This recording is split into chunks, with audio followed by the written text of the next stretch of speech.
کہ میں زیادہ بات لمبی نہیں کرنا چاہتا ہوں. میں یہ کہوں گا کہ ہمیں ایک نئے چارٹر آف ڈیموکریسی کی ضرورت ہے. پہلا جو چارٹر آف ڈیموکریسی تھا وہ بہت امپورٹنٹ تھا, جو پیپلز پارٹی اور مسلم لیگ کے درمیان ہوا تھا. اس کی وجہ سے یہ 18th امینڈمنٹ ممکن ہو سکا, ریفارم ممکن ہو سکا. لیکن ابھی چاہیے, اور ہم سیاسی پارٹیوں سے بھی کہیں گے کہ ان کی بھی کمزوری ہے کہ وہ اختلافات کو جیسے قبائلی لڑائی میں تبدیل کر دیتے ہیں. This is wrong. لیکن we can agree, we can disagree, لیکن we can agree to disagree. یعنی اس میں لڑائی کی بات تو نہیں ہے نا. دیکھیں نا, اب ہمیں مثلا ایک پارٹی کو اگر ابھی جیل میں ڈالا گیا ہے, یعنی ہم تو ملٹری کورٹس کی مخالفت کریں گے, چاہے آپ جس کے خلاف بھی استعمال کریں. یہ تو غلط بات ہے, ایک غلط بات ہے تو اس کو غلط بات کہنا سب کے لیے.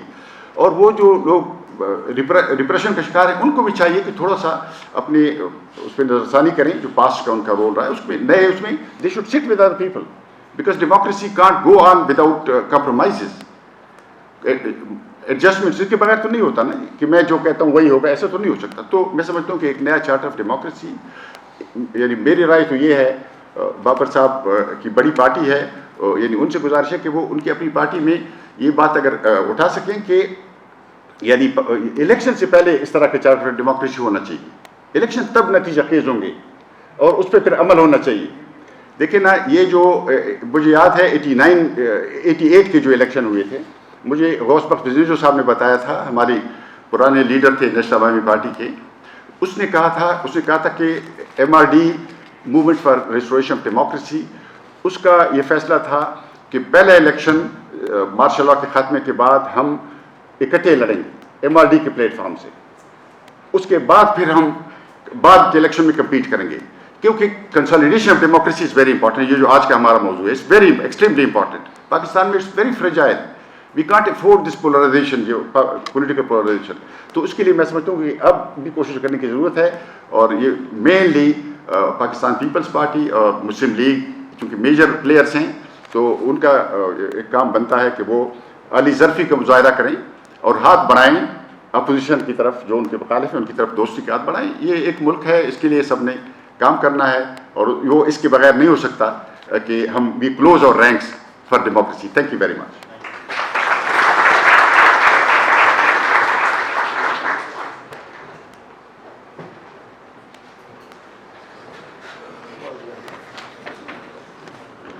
Thank you very much, sir. Our next speaker, the topic is Key Challenges to Democracy and Federalism in Pakistan. Mr. Jami Chandio is an author, literary critic, scholar, and public intellectual having more than 20 published books on the literary and academic account. He is executive director of a Sindh-based think tank, Center for Peace and Civil Society. He delivers lectures and conducts academic trainings in universities and public spaces across the country abroad on political theories, democratic federalism, tasawwuf, political Islam, alternative education, and pure literature. He has been delivering lectures and training to parliamentarians, political cadres, civil servants, and academia in Pakistan since 2004. He was awarded 5-month academic democracy scholarship in Washington, D.C. in 2008-2009. His book and research papers are included in curriculum in higher education in many universities in Pakistan on topic of federalism and literary criticism. Ladies and gentlemen, please welcome a widely traveled scholar, author, and researcher, Mr. Jami Chandio.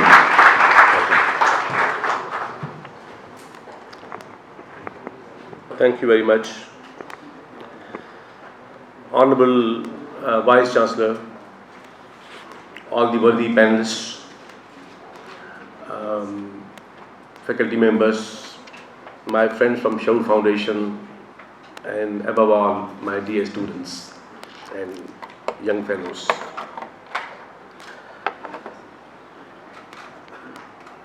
Before my talk or sharing our views, we have gone through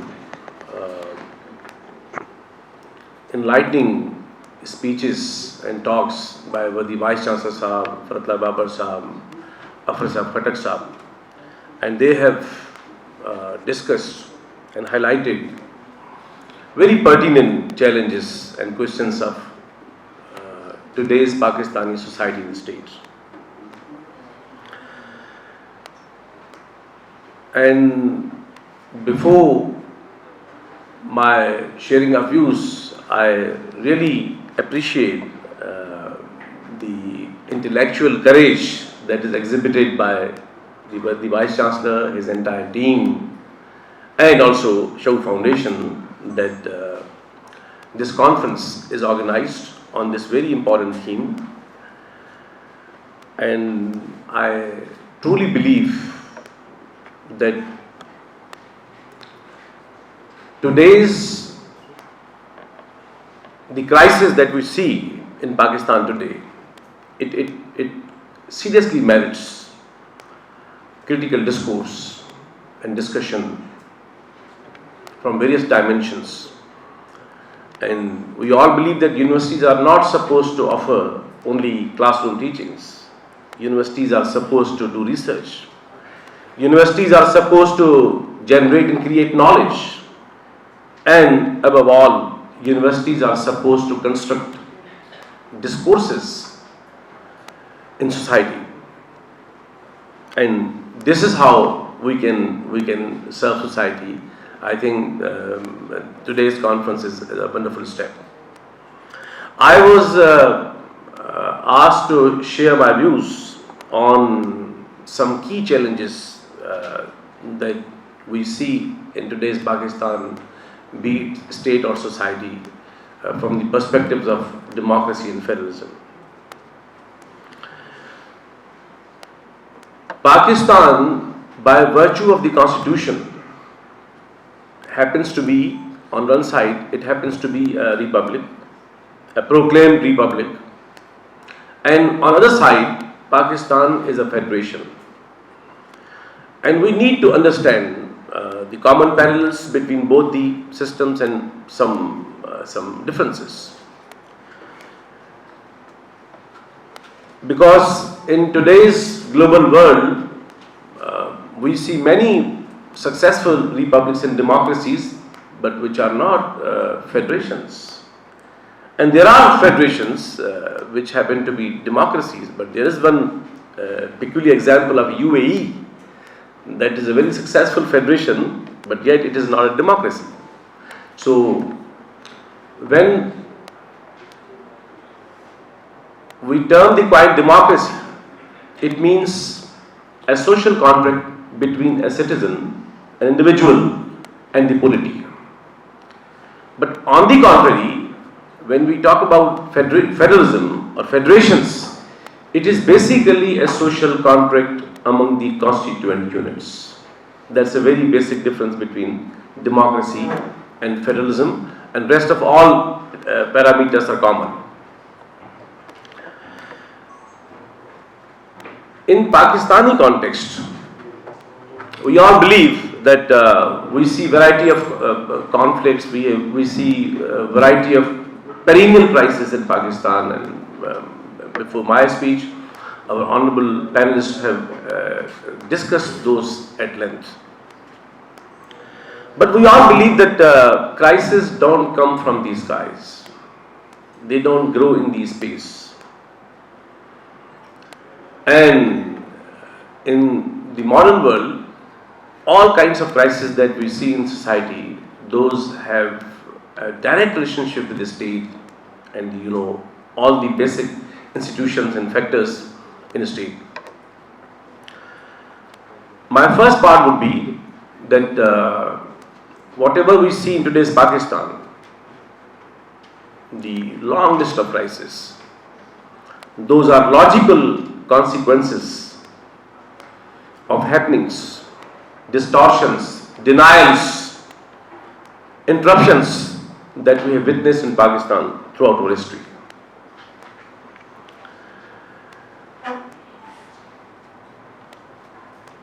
No democracy can flourish and grow without a constitution, without a social contract between the polity and the citizens.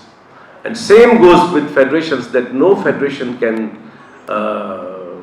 be successful without having a workable, vibrant social contract between the federal tier and the constituent units and among the constituent units.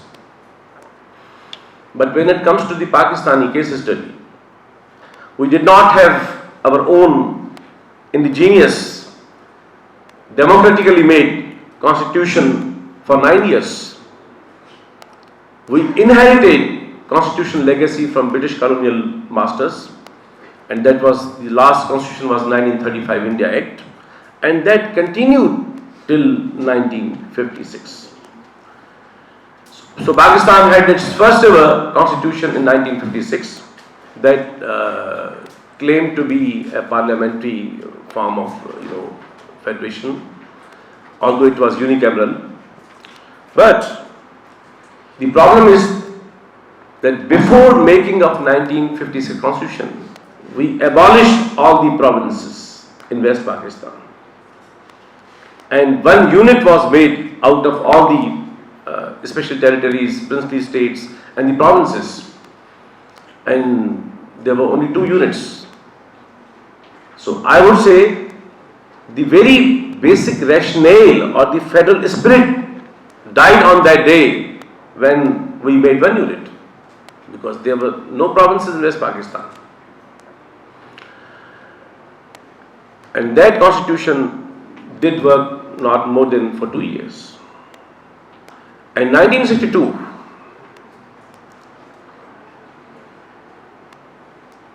I can define that constitution or the nature of the constitution by these words. I can borrow words from Abraham Lincoln, that it was constitution of Ayub Khan, by Ayub Khan and for Ayub Khan.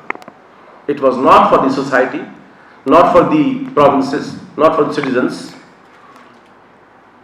It was meant to empower one individual, and that was Ayub Khan. And that did work for a long time. And in 1973 we had a constitution, and that was again abandoned within 4 years. We had a wonderful move in 2010 that we had 18th constitutional amendment. But we all know the ground realities, that after having passed almost 12 years, it is still a denied reality that 18th amendment is not being implemented in its letter and spirit. So my very first point is that the basic root cause of Pakistan, the crisis, the perennial crisis of Pakistani democracy and federalism, is that we have not been able to lay the foundations of our political system based on the democratic principles of federalism and democracy, and that is a perennial crisis. Free politics. No democracy can flourish and grow without having enabling institutions, enabling prerequisites, environment. As Afarsya Khattak Sahab and Babar Sahab said, that our first ever elections on an franchise basis were held after 23 years in 1970. And what happened?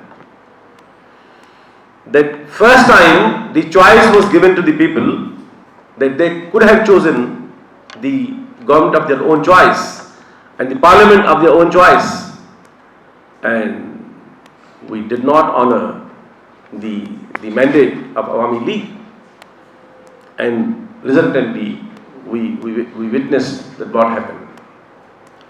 Even today, after having passed 76 years, free politics, freedom of all kinds, is a denied reality. Diversity, Babar Sahab and Afarsya Khattak Sahab very rightly said that Pakistan is, by the virtue of the normal social structure or social fabric or social or cultural or ethnic nomenclature, Pakistan is not a homogenic society. We are a highly diverse society. And we are not only diverse, we are a fragile society. We are a divided society. And the only factor that can efficiently work to lay the foundation of the spirit of unity, that unity in the heterogeneous societies cannot be developed by professing upon the pseudo self-deceptive norm of uniformity. It is the spirit of unity in diversity that can strengthen the notion of unity. And in Pakistan, it had always been a denied reality.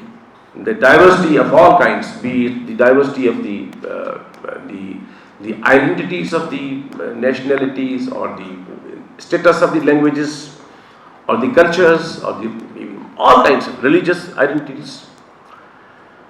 So I think the denial of diversity is also a key factor that has immensely contributed in disturbing democracy and federalism in Pakistan. Provincial autonomy and decentralization. Since inception, the ruling elite, the power, actors, they developed a syndrome that the project of Pakistani nationalism, state nationalism, cannot be successful without accumulating all authorities and powers at the top. So we started our journey with the denial of provincial autonomy and decentralization, which are the fundamental prerequisites of democracies and federations across the globe. And in 18th Constitutional Amendment, first time after 1973 Constitution, as Afar Shah Patak Sahab rightly said, the colonial legacy, the colonial practice was abolished, and an institutional balance was made among the institutions, among the governments. Some constitutional mechanisms were developed, like CCI, that we can prevent conflicts between and among the governments and the provinces, or if some conflicts have occurred, we can negotiate those conflicts. We can settle down those conflicts through bargaining and in democratic fashion. But we all know that after having passed 12 years, still the delegation of those powers or the decentralization is a denied reality.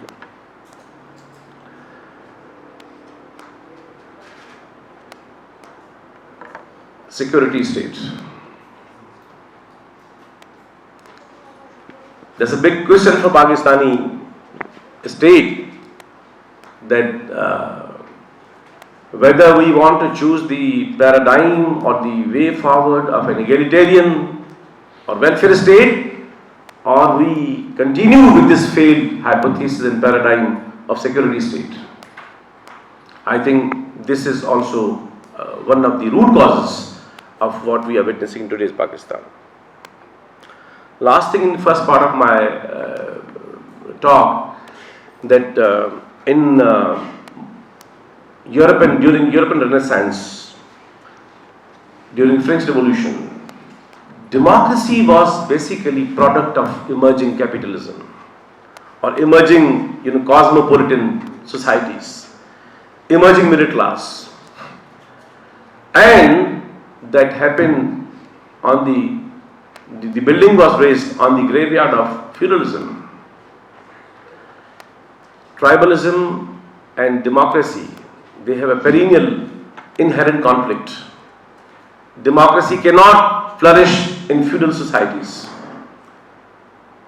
But in Pakistan, what has happened, that we have not gone through industrial revolution. We did not promote industries so that we could have nurtured mercantile middle classes and a new. So what is my last point? That the social order that we see in today's Pakistan, tribalism is an obsolete social system across the globe as a global paradigm, but in Pakistan in reality it's an organic living system. Feudalism, democracy was